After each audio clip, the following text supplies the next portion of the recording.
Good evening, everyone. This is Ryan Hoyme, aka Massage Nerd, and this show is brought to you by our friends at Massage Magazine Insurance Plus. Massage Magazine has been exploring touch therapies for over 25 years and has used that industry knowledge to develop the best value liability insurance in the business. And I want to thank Eric Dalton for sponsoring this presentation and offering Massage Nerd listeners to a 10% discount on all his home study courses. Use the code MN10 when you check out at ericdalton.com. And another sponsor is Shalene Taylor. She turned her struggling massage therapy practice into multi-million-dollar, multi-location success, and now is showing others how to build a purposeful and profitable massage practice. Visit www.iambiz.com. Welcome tonight, Tracy. Thank you, Ryan. Yep. So this is Tracy Walton. She's kind of expert in oncology massage and many other medical conditions too. And you were recently featured on Ben Benjamin's series too. Yep. Yes, Yep. we just started another series on massage and cancer. Okay, cool. So can you give me a brief overview of how you got started in the massage field then? In oncology massage or massage in general? Massage in general to start off with, so people can get to know you. Yes. Yeah. Of course, it was about 22 years ago. It was a long time ago, and I had ended up on Ben Benjamin's table, getting some help for my own body.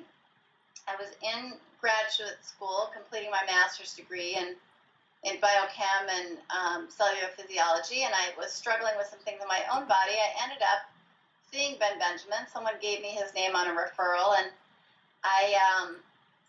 I just became, it was one of my first massages. I was just taken with it, and ended up a few months later in his school studying the work, and I couldn't really explain quite how I got there. It feels non-linear and quite by accident, but it was a pretty happy accident. So Yep.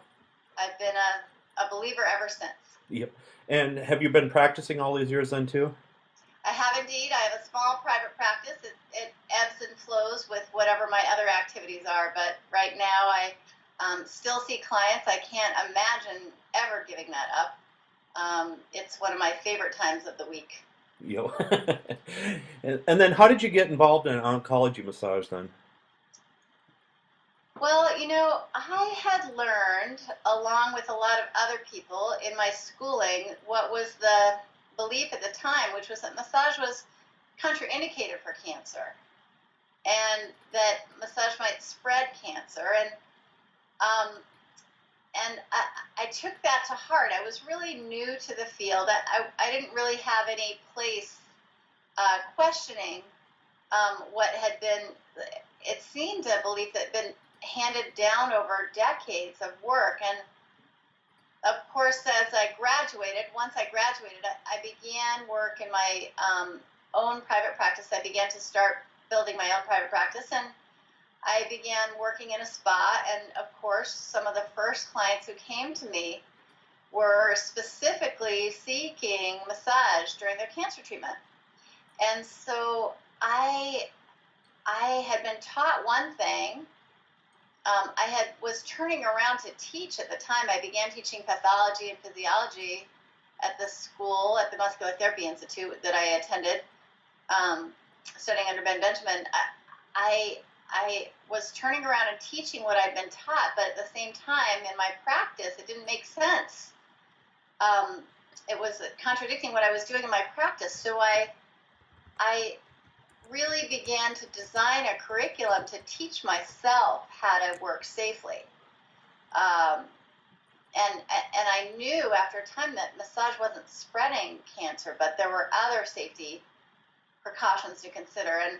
And so I, over a period of years, taught myself to work safely with those clients. And then it became a curriculum that I began to share with a wider audience, starting with a study group in 1998, which grew to a 3-day intensive course, caring for clients with cancer. It was called in 2000. And it finally, in 11 years later, in 2011, it expanded to a 4-day intensive called Oncology Massage Therapy, caring for clients with cancer. And And now I even have a teaching staff, and we offer a 2-day course called Cancer and Massage Therapy Safety Essentials. And And that course is actually coming up at the Body Therapy Institute in Siler City, North Carolina in June, among other places.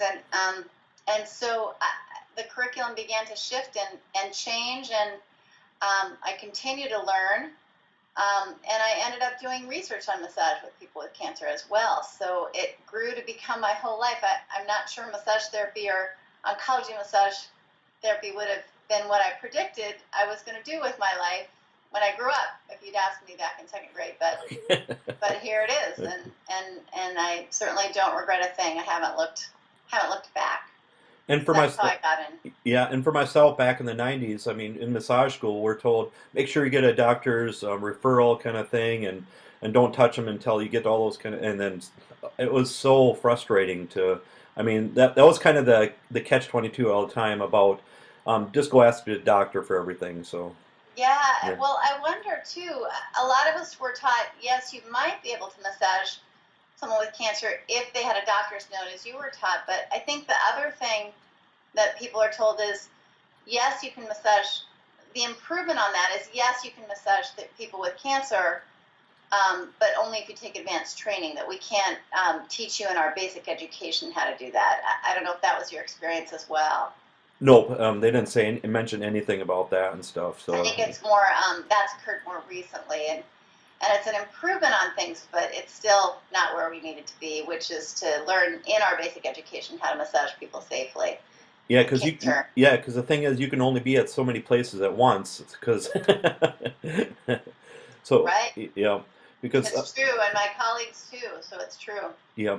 And do you teach all over the United States and even the world too? Then I teach a lot of different places. I curtailed my travel schedule somewhat recently in the last few years when my daughter was born, so that I can be home more, and do a lot more work from home and have a teaching staff. But I definitely go out. I'm looking over at my calendar. I definitely am heading out. I don't know, about somewhere 8 or 10 times a year with the 4-day course, and then with conferences and things like that. So I am. You can find me in an airport on a given day. and do you have a lot of frequent flyer miles too? I do. We just cashed them in on a great trip, a family trip. It's true, and you don't get great seats with those, but at least you get there. So. Yeah, one way or another. And what are some of the guiding principles of oncology massage then, would you say? Oh, you know, we adapt massage, the pressure, the position, the joint movement, the contact, the lubricant, all these different parameters of massage to, first of all, the effects of cancer on the body. And by that I mean the cancer status, um, the location of any tumor sites, any active tumor sites, the fact, the presence or absence of unstable tissues as a result of that cancer, and also the effects, if it has advanced or a tumor is large enough, on any organ function, such as the liver or brain or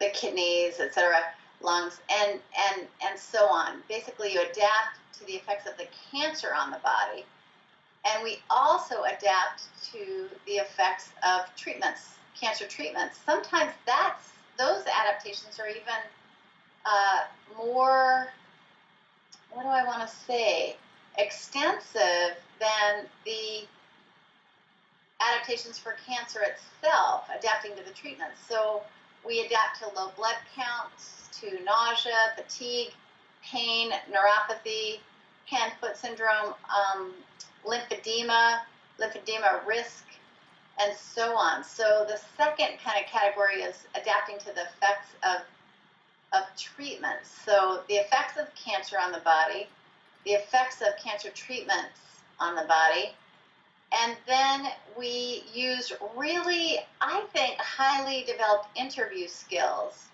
to ferret those things out with what we call a layered interview, where we ask a client the same thing in several different ways. People aren't always cued by the way you ask a question. You could ask, how are your blood counts? And they might not be able to answer, but you would ask, how is chemotherapy affecting your body? Or is your doctor concerned about neutropenia, low white blood counts, or are platelets a concern? You ask it in several different ways. We actually ask about lymphedema, I think, on my medical history form, 4 or 5 different ways, because it's so important. Lymphedema and lymph node removal as a consequence, lymphedema being a consequence of radiation and surgery where they remove lymph nodes. So it takes some kind of high-level interview skills to suss out what we need to do differently in the massage, and then some clinical reasoning and massage planning that comes from the client's answers, and then also the communication skills to communicate that to a client. Sometimes we need to take a larger leadership role, as my colleague Gail McDonald calls it. It's not necessarily the customer's always right, or it's completely client-centered care. We have to place limits on what we do and then explain that in a really kind way. So we need some pretty good communication skills, and even communication skills with the client's physician or nurse at times, to include them in the massage planning. So there are a lot of layers to the skills that we need, and lots of different principles. I have something called the vital organ principle, which is, if any vital organ is affected, the function is affected by cancer or cancer treatment, then we dial down everything, our pressure and the speed, and even out the rhythms, and just about every element of massage you can think of. So there are principles like that, and a number of, I can think of, 5 or 6 different principles that guide our work with not only people with cancer or in current active treatment, but also people post-treatment. There are principles that we follow 10 years, 20, 30, 40 years down the road, because there can be some lingering complications or side effects of cancer treatment on the body. So it seems like there's a lot to it, and that's why I call my 4-day intensive an intensive. It's an intensive course, and there's a lot to learn. Yep. And then when a client goes in remission, I mean, is that a little bit safer time, or you still have to ask all the questions and everything too? And it's somewhat safer. The 3 to 6 months after cancer treatment, and even in some people the year after treatment, they say it takes a year to recover from cancer treatment. There can be a lot of strong lingering side effects and complications after successful treatment. And then after that, still, there are some complications of cancer and cancer treatment, or of cancer treatment in particular, like bone thinning from radiation, or lymphedema or heart damage from radiation, or these things can be lifelong. So we're still taking care with our interview and kind of sleuthing it out to see what's present and what's a concern, and what might not be a concern today but could be with the wrong massage pressure, or the strong joint movement or something like that. in general, it's lighter pressure for people with cancer then? I'm glad you asked that, because there's no one-size-fits-all approach. As we know, we base it on the presentation in front of us. Most often, if we're adjusting an element of massage, it is the element of pressure, but there are other things like joint movement and position, and even contact in some cases. The drape is a concern, and ambient temperature in the room, the speed of our strokes, all sorts of elements of massage.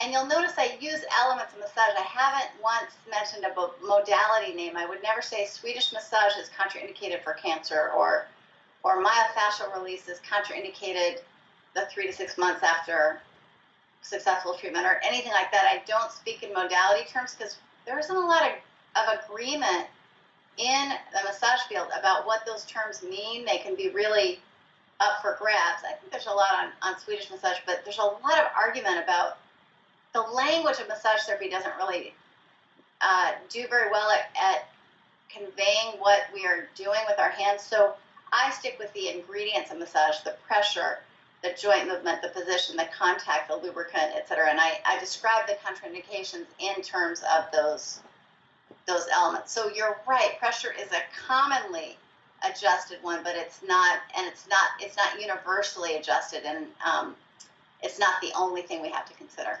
Okay.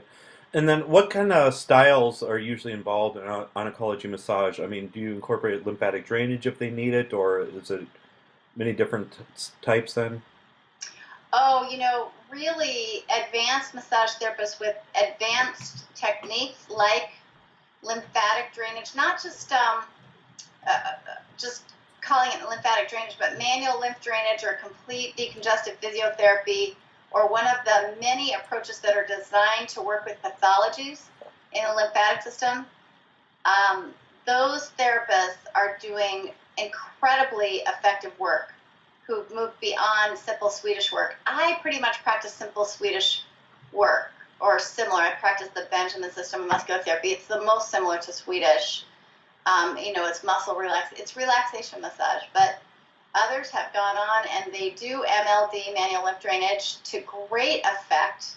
It's one of the few things that is helping people with lymphedema, which is irreversible situation, often disfiguring and very painful kind of edema, special type of edema. Anyway, they are doing very well helping them, and folks who have advanced scar work are helping after surgery.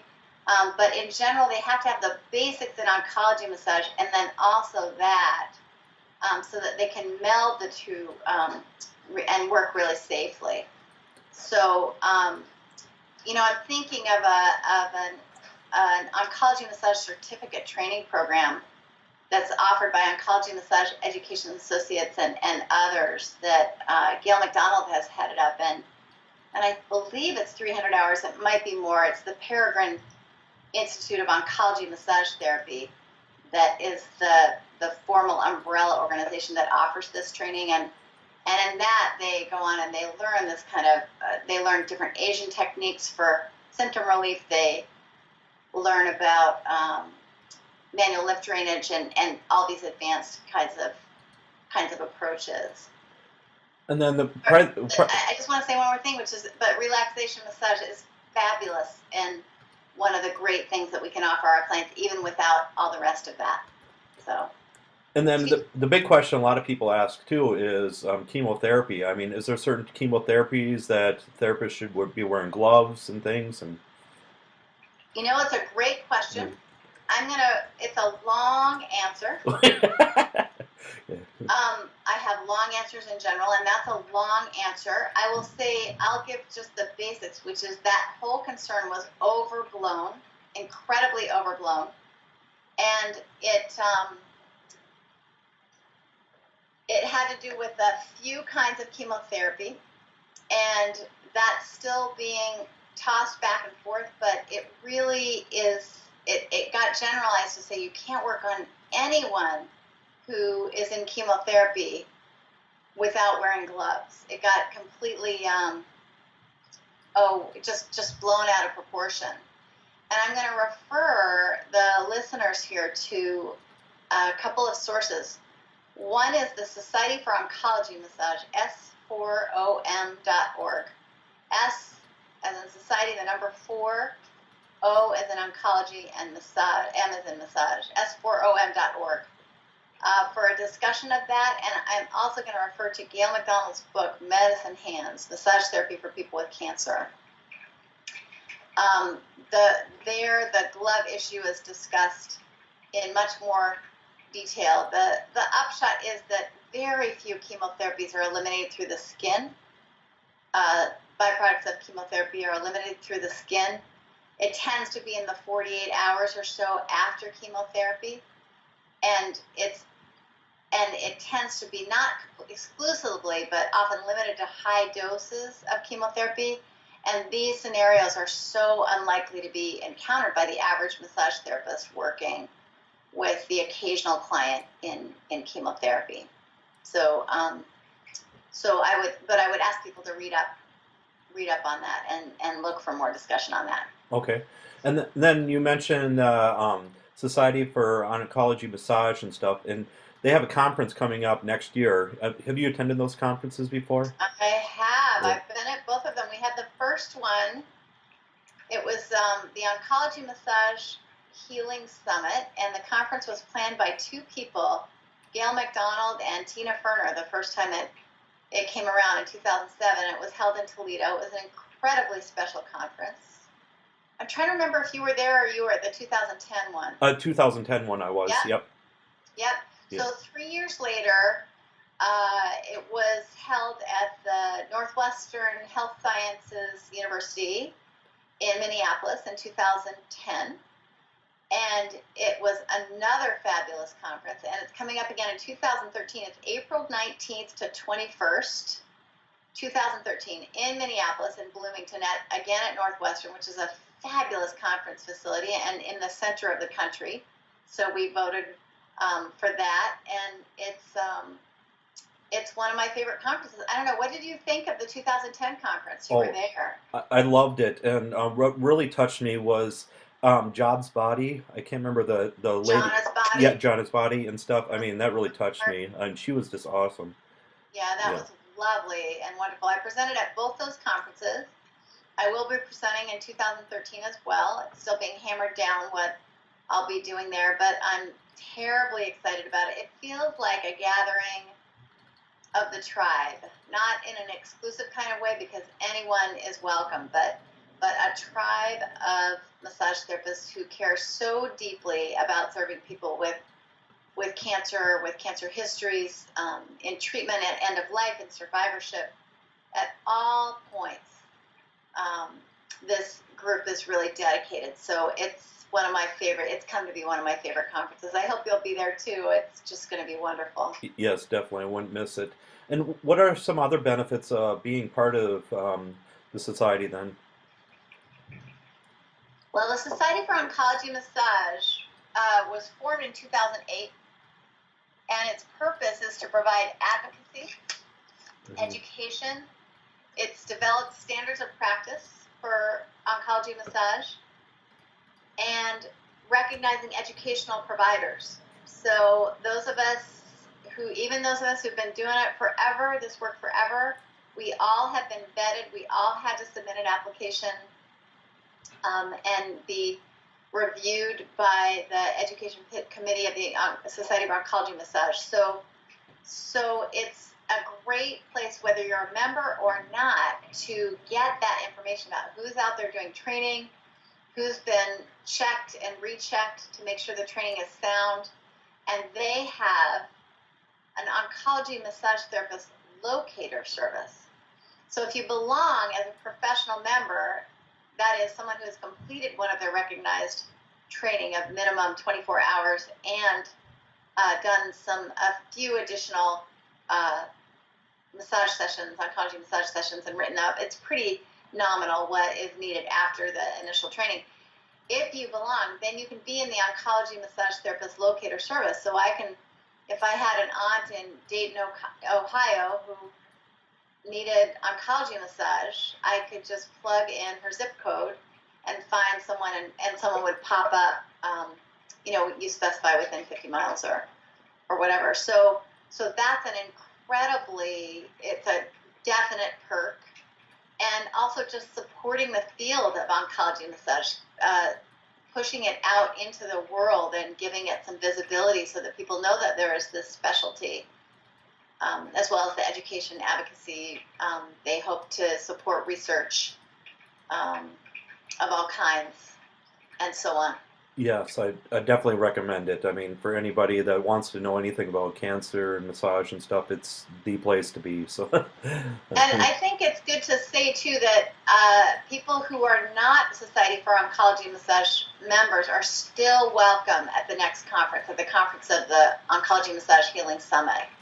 Lots of people come, students come. I don't know if you're a member or not, or an associate member. It doesn't matter. They welcome everyone.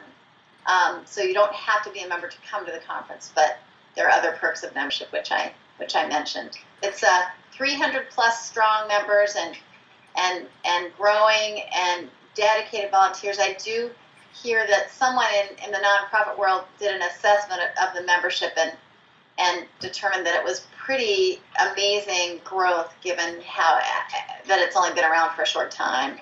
yeah, and it's not really publicized much too and stuff. So, but you guys are getting to know each other too, really good. Yeah. Yeah. Yeah. And then also, what are some other good resources to learn more about cancer massage then?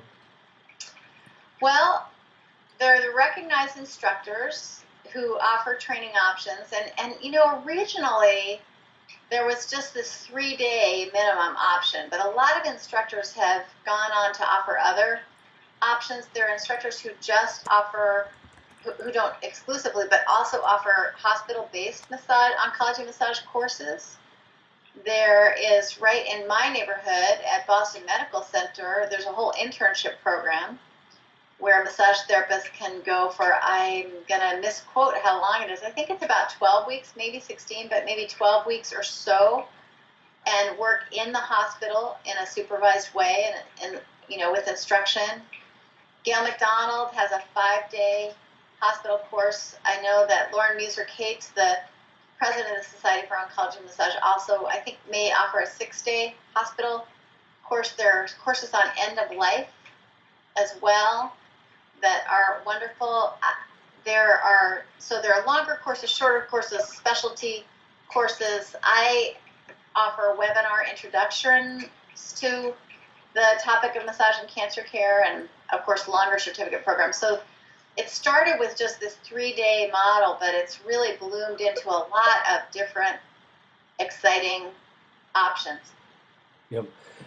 And then the question in the chat: does she do any support group or work with her clients, or have local referral sources for them? For the clients, Yeah. support group work or support. It says any support group work with her clients, so with your clients. We definitely, as oncology and massage therapists, it's great to know about the resources in your area. Support groups that are available to people with cancer and cancer histories, and exercise programs, cancer rehabilitation programs. It's great to know about what's in your area to connect up with maybe a psychotherapist or two, or support group facilitators who specialize in work with people with cancer. I will say that often, I might suggest this to a client who's struggling in the throes of cancer treatment, and that is not always a time that people are receptive to that information or even have the bandwidth to be able to contemplate doing another thing. They're just trying to push through treatment.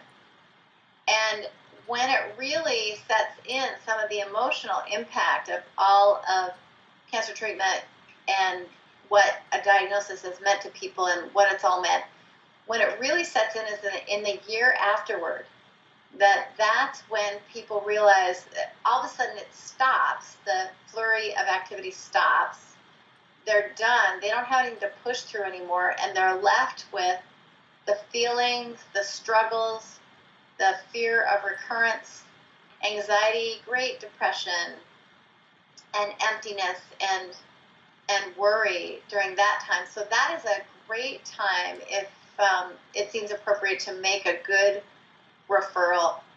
There are a lot of people in oncology. Oncology social workers are on the front lines and are amazing people to refer to. Oncology nurses. I might say to a client, you've mentioned that you feel you feel depressed a couple times now, and I wonder if you can raise that with your doctor or nurse when you're in next, because they can do a lot for that, and talk with the oncology social worker about what kind of help you might get. But a lot of the help for that comes in the year after cancer treatment. Okay. And then you also made a video for caregivers about massage and cancer, and I remember that was premiered on World Massage Conference last year too. Yeah. Yes, it's Yeah. called Touch, Caring, and Cancer.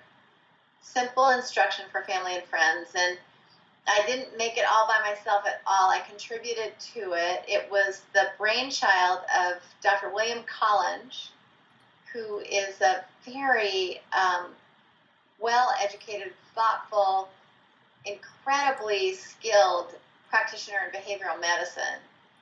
And he really wanted to see some kind of support for the caregivers of people with cancer and cancer histories.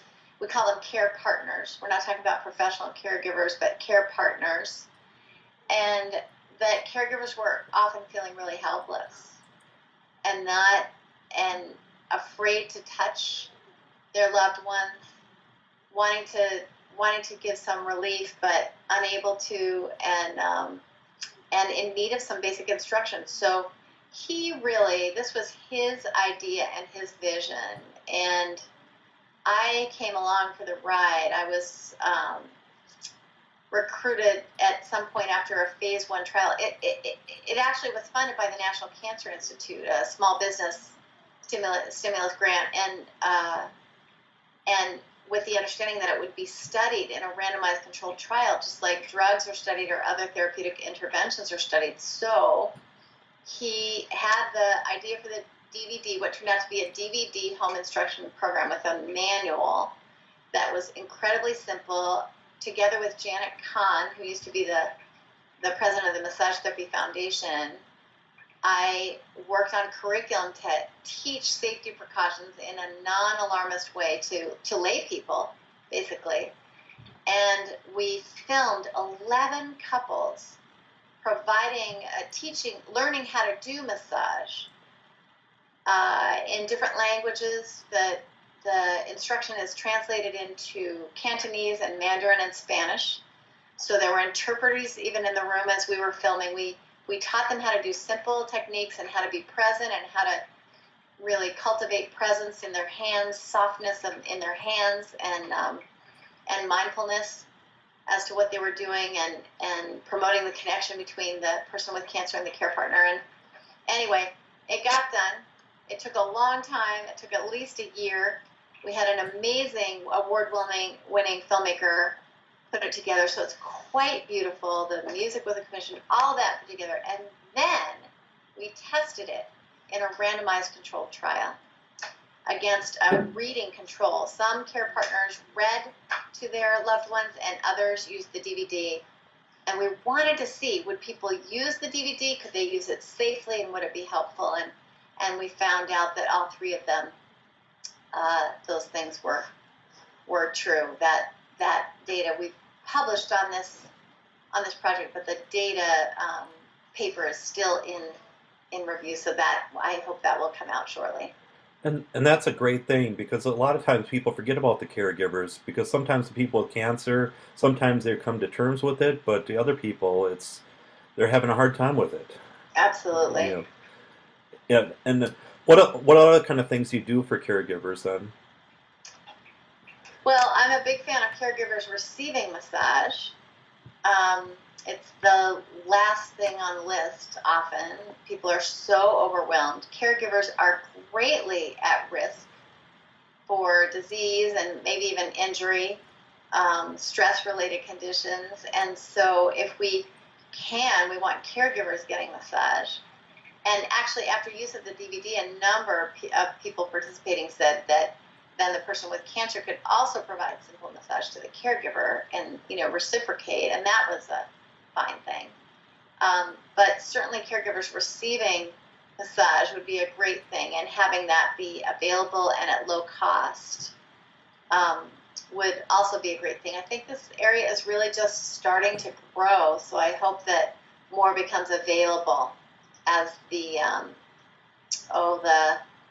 the visibility of this kind of work increases. Okay. And then somebody in the chat asked, does she know John Kabat-Zinn? Have you heard of that John name? Kabat-Zinn? Yeah. Okay. Yep. Because she said the reason I'm asking is a reference to mindfulness. Yes. Yeah. Yes. So what is he all about then? Actually, and Yeah. works in Western Massachusetts. So yes, works locally. A wonderful kind of work. And then where do you see oncology massage going from here in the future, would you say? Oh my gosh, it's grown so much. 20 years ago, we didn't have anything. Just staying away from it or figuring it out on their own. And then finally, Deborah Curtis of the Sutherland Chan School, Curtis Overzet Publications in Toronto, and Gail McDonald published in the mid and late 1990s. And Gail and Cheryl Chapman were offering courses in the U.S. in the middle 1990s.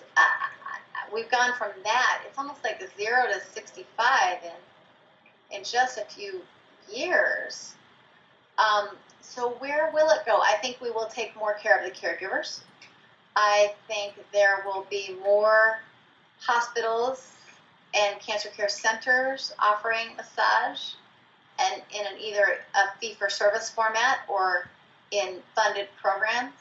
I think that consumers are starting to demand it as part of an important component of their care, and that hospitals, nurses, physicians, physical therapists, occupational therapists, oncology, social workers are all getting behind it for symptom relief. We're going to see more research in this area. There is a small body of research, and we can't make any large claims at this point. I would say from the research that we have, the strongest support is for the relief of pain and anxiety, but that is it. It's still not definitive how we're affecting people. All we know is that people keep coming back and seeking out our work as an important part of their care. So it's only going to grow. I see more well-compensated salaried positions at hospitals, in medical facilities, in radiation oncology departments, provided where massage therapists are providing massage, and it being, on the table when people are building programs. So I think it's a really exciting time to be doing this kind of work. And have you seen massage therapists that have taken your classes educate doctors and nurses about this then? Oh, absolutely. I think we need communication skills. A lot of, I said before, a lot of our language in massage therapy is just mystifying. Sometimes massage therapists say, I don't really understand medical terminology, and it's very intimidating to me. And if you flip that, massage terminology is very intimidating. It's not clear to other people what we mean when we say neuromuscular therapy, myofascial release, lomi-lomi, medical massage, sports massage, even, and I mean no disrespect for people who teach or practice those kinds of work, those kinds of modalities. I just know that there is not consensus. I've seen a lot of argument about what those things mean. So there's a real barrier of language when we try to educate physicians, nurses, people in the conventional medical world, because we have language that doesn't translate well. And I've done a lot of work on that myself and trying to break it down into, let's just talk about massage pressure, or let's use the word gliding rather than effleurage. Let's use the word kneading rather than petrissage. Not that we always have to do that. I'm not the word police at all, but that we really pay attention to our language. And when people have that kind of skill and the right kind of form to run by a physician, or a way to express the massage care plan in a way that can be received by the physician, I see lots more educating and lots more cross-pollination. Because if it becomes really clear to a physician how we can solve their problem, a problem with a client who has headaches, but we can't give them any more medication, and massage might help them. If we can help our clients sleep, if we can help with the big 5 symptoms and side effects, which are pain, anxiety, nausea, fatigue, and depression, if we can really help with those things, and I think research may start to bear this out, then we have a place at the table, and the education that I see people who've taken my course and other courses is really going somewhere in making those connections. And then how do you think you can get this into the massage schools, this information, this education? Well, it's had to start at the continuing education level because there hasn't been time in massage school curriculum where we've had the old myth to overturn. And I have to say that the myth about massage spreading cancer, I did a whole webinar on this myth, and I systematically look at the myth and shine light on it and kind of take it apart with some great visuals. I have a wonderful medical illustrator working with me. Anyway, I did a whole webinar that's available at the Benjamin Institute, and some writing as well, but a webinar that kind of takes everybody through in an hour. This is what we believe about massage and cancer. Let's look at this really closely and take it apart and deconstruct it. But that myth is still being taught, that massage might spread cancer, and so it's going to take that systematically that myth has to be taken down. That's the main barrier. And then I think massage programs are saying, educators are saying, well, we really want to include oncology massage in our massage program, but we don't have the time at a 500-hour curriculum. What are we going to take away from? I think that it's really challenging to do that, and to do that well, to teach all what I talked about, the interview skills, the clinical thinking, the principles, the decision making, and all the precautions. It's hard to teach that in a brief amount of time. So programs are looking at offering more hours so that they can even fit that in, as well as qualified people. It takes qualified staff, more people who've not just taken a training, not just taken a 3-day or a 4-day or a recognized training, but actually done the work. You need to be doing the work and collecting your own clinical stories to be able to teach the work. So that's my view. That's for starters. I think there are more structural changes that need to happen, but those are some of the things that have to change to have it be part of basic massage education. Yes, definitely, because a lot of times schools do teach pathology, but it's just a small section they teach on that and stuff, it seems. And yes, yeah. It's just it's not an afterthought, but just is a mention. These things like prenatal massage and oncology massage and are consigned to, they're somehow separated from basic education, these special populations. And a lot of women become pregnant, and a lot of people, unfortunately, develop cancer. So it will hopefully be sooner rather than later that we incorporate it into basic education, but we need to do it right. We need to do it well. Yep. And then you've done a lot of writing with massage too. And what kind of articles and things do you mostly gear towards? Well, I have an occasional column on oncology massage in Massage Today. I've had that for several years. I can't even count how many. But I write for the other trade journals as well. I've had pieces in the Massage Therapy Journal about interviewing for massage contraindications, general stuff, using a decision tree to plan massage, and then also specifics of oncology massage. And I think in Massage Magazine, maybe it was last year or the year before, I did an Ask the Expert piece on massage and cancer and in Massage Magazine. And last spring, it was really a fun project. Gail McDonald, the author of Medicine Hands, Massage Therapy for People with Cancer, and really one of the pioneer in the United States, and now she's off teaching in the UK this month and next, I think. But she did a piece on what we've learned in oncology massage, and I did a piece on chemotherapy, the questions to ask every client in chemo, and how to use the answers in designing massage. And that appeared in Massage and Bodywork as companion pieces. I think it was maybe last May, late spring or early summer.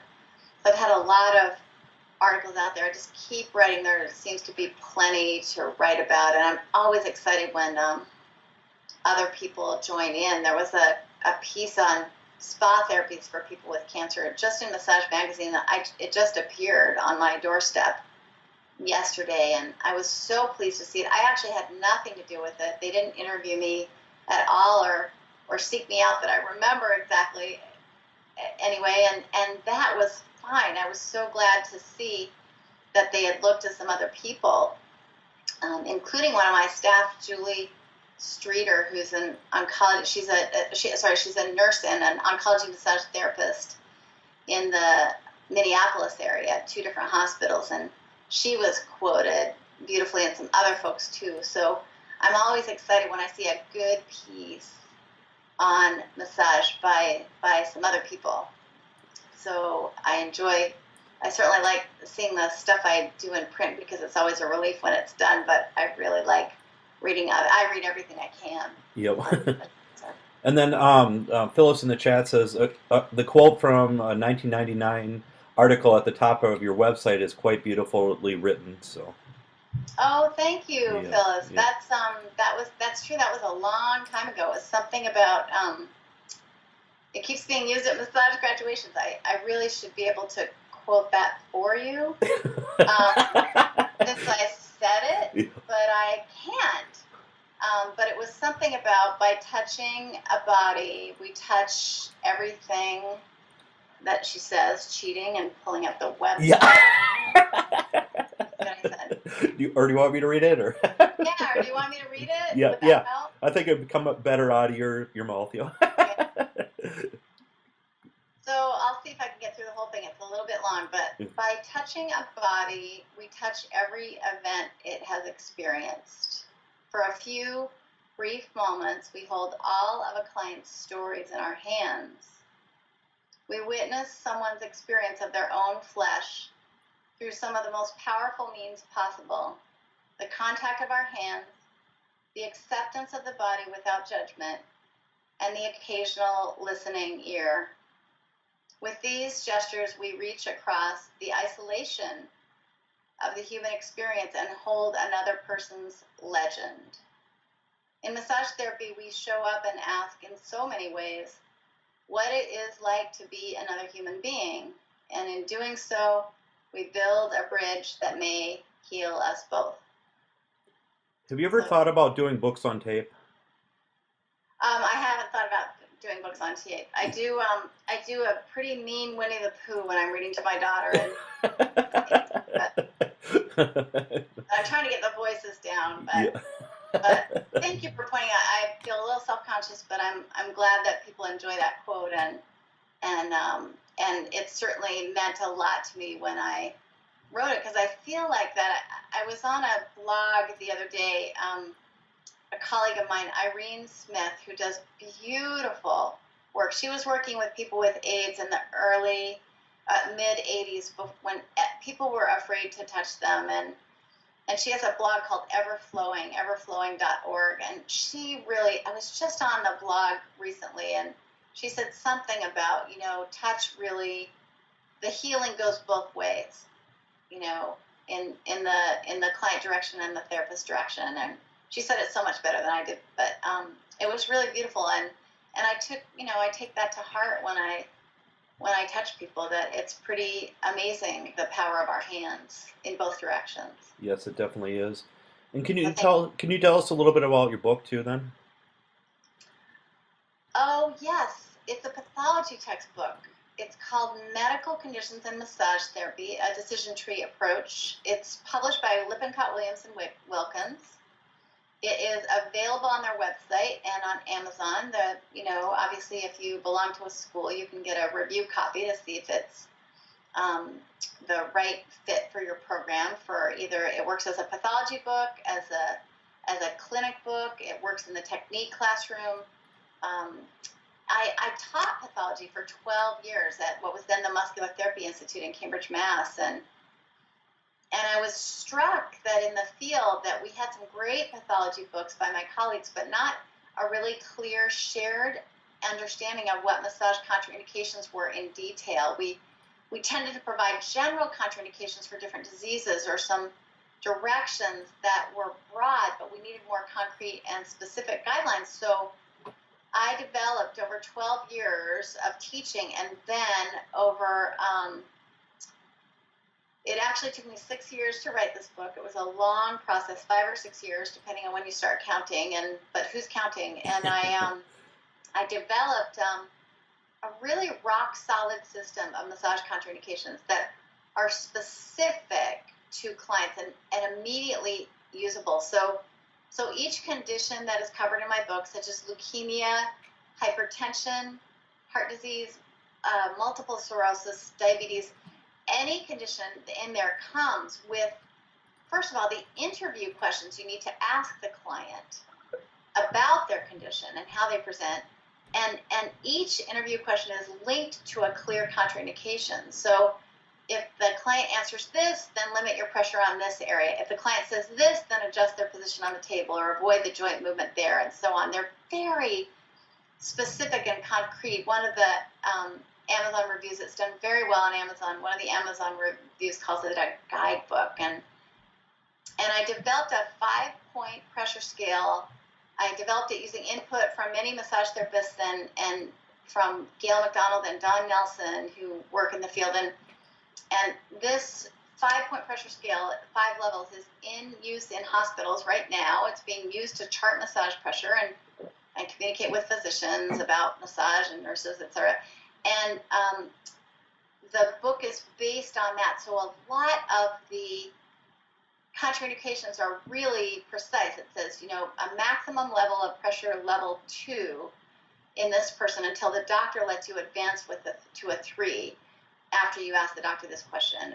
A maximum pressure level of 3 at this site, etc. They're very specific, and not in a boring and tedious kind of way, but in a liberating kind of way, because the massage guidelines are captured in a visual format. A lot of massage therapists are visual learners, and I really wanted to lay out, here's what you do. I'm trying to think if I'm stage right or stage left as you're seeing me. So I think you're looking at the left, right? Yeah. Correct? Yes. Yep. So starting with this client presentation, what do you ask them? What are their symptoms, et cetera, et cetera, and how is that linked by arrows and boxes to the massage guideline?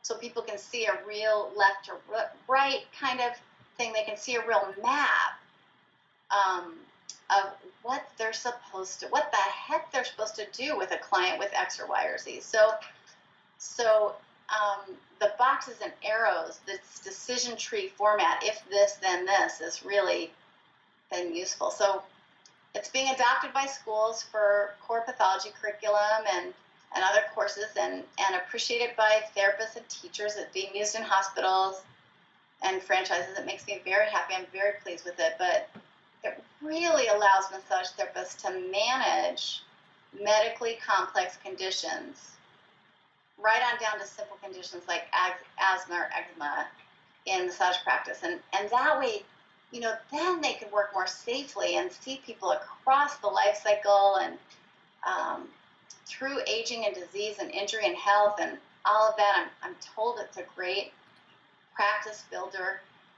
Then when you've got the contraindications really settled, that's when your heart really can show up. That's when that quality of touch that Phyllis picked up in the quotation on my site or whatever, that's when that quality of touch can really happen. So, yeah. And because so much of my work is on massaging cancer, the different types of cancer are well represented. Like, it has specific guidelines for leukemia and lymphoma and lung and liver and breast and prostate and colorectal cancers and et cetera. So that, I think, it's a good oncology massage support as well as a general path.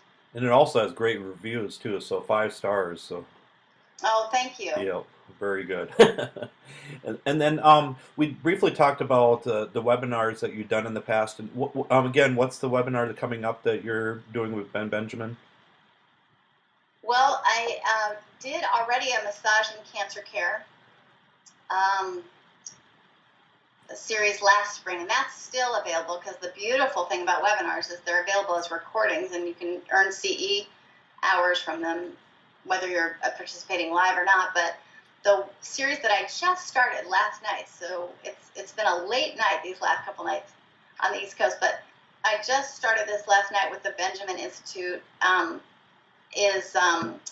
It's called more. I have to get the order right. The more on cancer and massage, or more about cancer and massage, and it specifically focuses on breast cancer and prostate cancer, and also caregiver massage. Our role as teachers of touch, educating people about touch in the circle of care. So I discussed the DVD, and they can see a preview of it. You can actually see a preview of the DVD on my site, on my website. But that's the last one. But it's a real specific focus on foundations, and then breast and prostate cancer. And last fall I did a whole webinar series called Blood Clots, Blood Pressure, and Heart Disease and Common Cardiovascular Conditions and Massage. So that was a more general pathology one, but that was well received. But this one is going to be really fun because I'm going to be able to go in depth into some of the massage issues, about more on cancer and massage therapy. And for my dad, 4 years ago, he had prostate cancer, and he was a fast acting, but luckily they caught it in time, and they just removed it and stuff. But his biggest concern was he's not able to give blood for so many years afterwards. Really? Yeah, because he was so gung-ho on giving blood all the time and stuff like that, but they don't allow it for so many years afterwards. Yeah. Wow. Yeah. That was a close one, huh? Yeah, big time. But I'm glad he caught it in time. But I know for myself to get checked out a lot earlier too and stuff. So Yeah. genetics and everything too. So big time. And then, are you going to be at any conferences coming up? Yes, I'll be.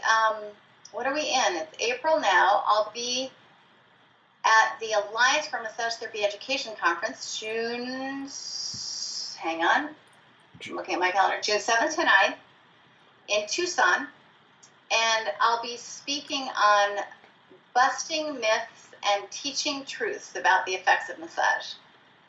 Well, that's a great. We'll shine a little light on what we've been saying about massage and toxins, blood circulation, cortisol, endorphins, cancer, and anything else we can get to. It'll be a good review and kind of a cleanup about the kinds of claims we make about massage effects, and kind of just setting them straight. There are a lot of myths that we've been propagating in massage and sacred cows, and I'm going to be addressing those. And then in March of 2013, I've been asked to keynote at the New England Regional Conference, AMTA Conference, which is one of my favorite conferences and just down the road, and also presenting at the Oncology Massage Healing Summit in Minneapolis, as we spoke about earlier. And I will certainly be attending the Massage Therapy Foundation Research Conference the next week in 2013, April 25th to 27th, in my hometown of Boston at an awesome hotel that I looked at with Ruth Werner when they were planning the conference site.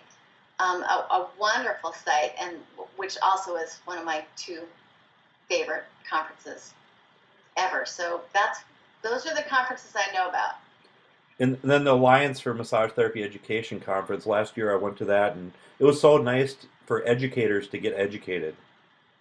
Oh, it was wonderful. There were so many continuing education providers there, and school owners and teachers. What a fabulous conference. I'm really excited about this year. So that was in Charleston. I remember you and I crossed paths there, and Yep. It's only going to get better even when more people learn about this special alliance and this special gathering. It's really another meeting of the tribe. I'm very excited about it. And it's in Tucson, right? Tucson, Arizona, June 7th to 9th. Yep, perfect. And so what's your future goals then? Oh my gosh.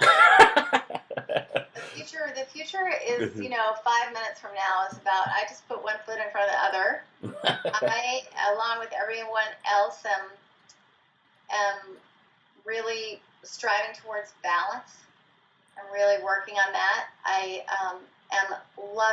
love to produce more webinars on different pathologies as well as cancer. And that is such an effective way to spread the word. I might have some more writing in me. I don't want to commit out loud to another book, but I think there might be another book or two somewhere, at some point in the misty future. And just, working on balancing the personal and the professional, and experiencing the joy that there is and purpose in what I already do. Oncology massage is hard work. It is very tough at times. There are things about it that feel very challenging and painful at times. It can bring up a lot, but there is also some great purpose in it, and having purpose in when I get up in the morning, and purpose to look forward to something to do that might ease the way just a little bit for someone else. There is certainly great joy and life in all of that. So to continue on that path, I would be a lucky gal if I were able to do that. So that's my plan. Yes, definitely. And then the best way to get a hold of you would be tracywalton.com. Is there any other avenues too then, or? Yes, I'm on Facebook, and I friend massage therapists if it's clear that they're massage therapists. I'm happy to be friends, and I have a page at Tracy Walton and Associates, LLC. I also have a book page, Medical Conditions and Massage Therapy, and my website is tracywalton.com. It's a very easy website to remember. That's why I chose that name. TRACY, no E, WALTON.com, and you can email us through that site. We're actually revamping it, so be patient. In the next few weeks, you should see a wider bodied version and some updates to it. And there, it's full of tons of resources, bibliography. You can watch a snippet of the video. You can take a look inside the book.